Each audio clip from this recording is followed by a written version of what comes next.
Welcome back in Radio Row for the Army and Navy game tomorrow. The USAA Radio Row. Zach Gelb here with you live on Fox Sports 920 The Jersey. Now joining us is someone that has been coming on with me since I've been in high school. He made it through the ranks of college and now professionally, and that's the great Phil Savage. Phil, great to see you. Zach, good to see you, and glad to see you doing well, my friend. Well, I appreciate it. You know, it's tough to get a job out of college. I somehow found a way to get two.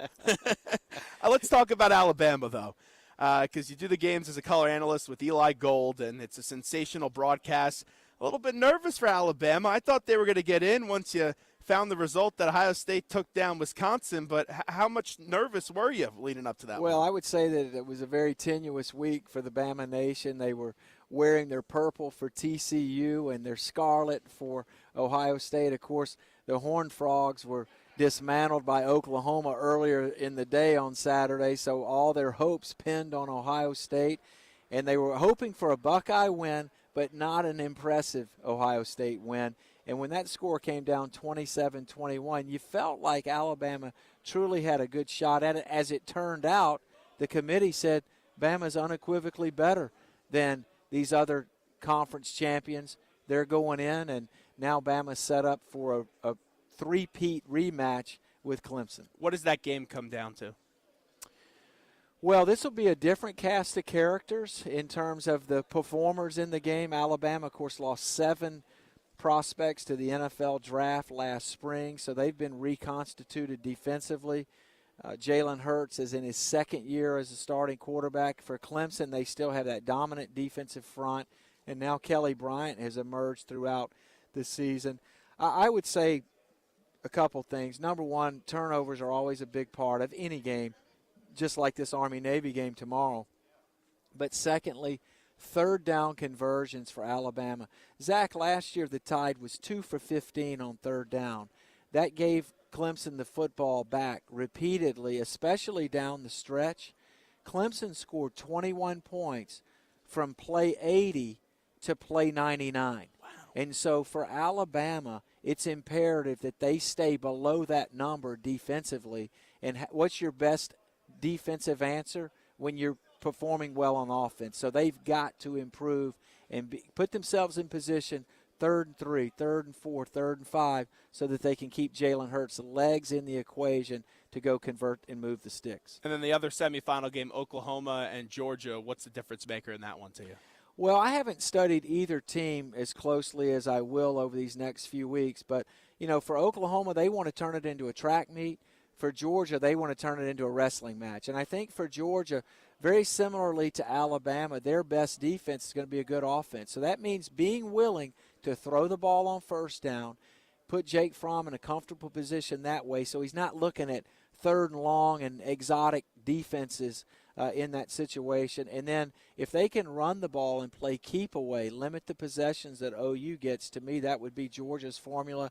And again, for Oklahoma, I think they want to turn it into a Big 12 shootout, that's something that Georgia's really not comfortable doing. Baker Mayfield's such an exuberant player to watch, and we know there's a lot going on with him, and he's a quarterback that, to me, he's going to win the Heisman. I don't think it's a secret coming up on Saturday. But with his game translating to the pros and you really having a keen eye on this type of situation, how do you think Mayfield translates to the pros? Well, I think there's obviously some real positives. First of all, he's a very instinctive player. He's got the capacity to throw from the pocket or extend plays and make throws on the run.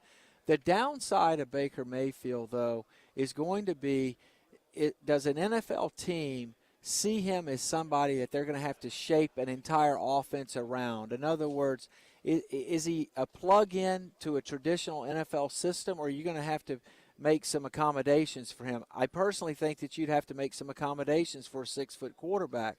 Now, Seattle's done that with Russell Wilson. But the Saints and Sean Payton basically did it with Drew Brees. But those are 2 exceptions more than the rule. And so I think there'll be a lot of debate about Baker Mayfield. I know there are pro people that are very excited about him because they feel like he's got great vision and he's a distributor of the football. He's a point guard playing quarterback. But again, for a quarterback like him, I think it's always important what division they go to, what kind of weather they're going to be playing in. Although it can get cold in Norman, for the most part, They're not playing in the snow. They're not playing in the cold. And so to me, that's always a factor as well. You know, being here in Philadelphia, the ups and downs, anytime you have an Eagles team. And this year there's been a lot more ups than downs. And Howie Roseman was someone, when he had the power struggle, he lost it with Chip Kelly. People were skeptical to put Howie back in power, but he's done a real brilliant job with this Eagles football team. Yeah, he really has. And I tell you got to give him – people forget the Eagles didn't just go into the second spot. They had moved 2 trades into the 8th spot to then put themselves in position to get to number 2. Thank you, Mike Tannenbaum. Thank you, Cleveland Browns. We appreciate it. Exactly. And so, Carson Wentz is one of our proud Reese's Senior Bowl alums.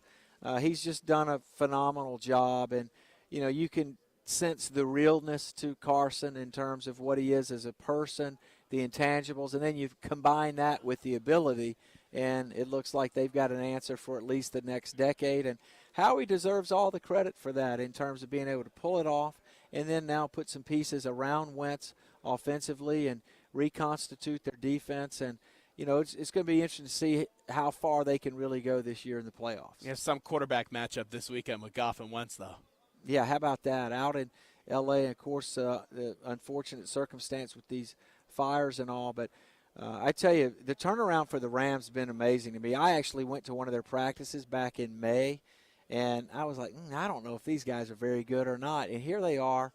What are they, 9-3 on the season? With a 31-year-old coach. And Jared Goff has had a complete makeover, and he has really turned into a nice player for them. I favored Wentz over Goff, quite honestly. I knew him better, obviously, from his time in Mobile and was more familiar with him and what he brought to the table. I had seen Jared down at the Manning Academy the previous summer, but Jared certainly has developed well in his second year. The amazing thing with Wentz, though, and they're implementing plays from North Dakota State. They did it in one of the games that had a Corey Clement touchdown.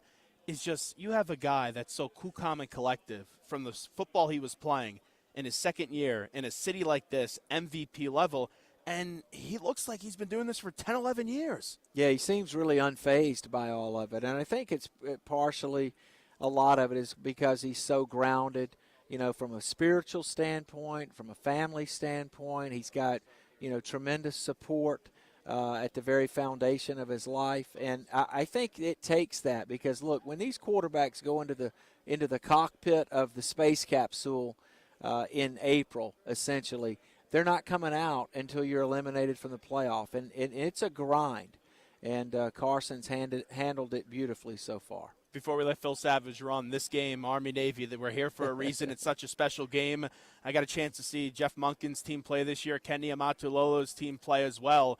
It's going to be some matchup, but what does this game mean to you? Yeah, it's really special. 2 years ago I brought my father up here. It was a bucket list game for us, and he's turning 79 Monday, and so it was a struggle to get up here, but we did it, and it'll always be a special memory 2 years ago. And, of course, last year, the game in Baltimore with Army breaking the long 14-game losing streak. It goes well beyond the score, what these players represent. This is the best that we have to offer in this country, and it's just a thrill to be back again talking about Army-Navy and being able to see it in person. Well, I'll end you on this. Since you brought up a family note, I remember the first interview I ever did with you.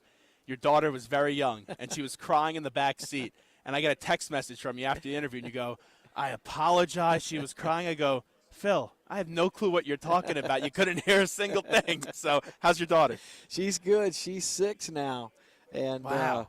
Yeah, she just turned 6. I think she's trying to FaceTime me. Every time I look down, my phone keeps vibrating in my pocket. But, yeah, she's doing quite well. We have a little 2-year-old son also. So it's a special time now during this holiday season. Well, congratulations. Great to see you. Thank you so much. Thanks, Zach. Congratulations to you. I'm glad to see you doing well. Appreciate it. It means a lot. Phil Savage with us. We'll take a break and be back right after this.